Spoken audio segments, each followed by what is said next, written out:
just imagine an adventure. You get your campfire, your motorcycle, and time. Just the three of you.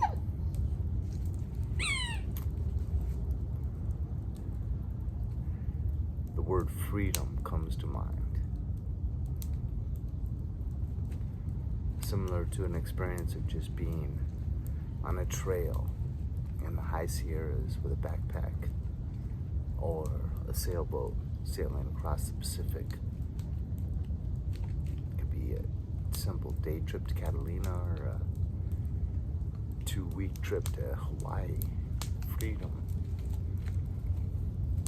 I say get out there and enjoy this type of freedom, that you could really enjoy the beauty of the American landscape and that type of freedom,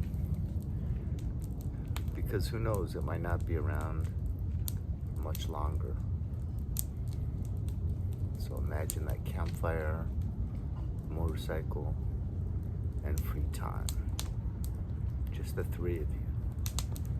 Amen, brother. I say amen to that.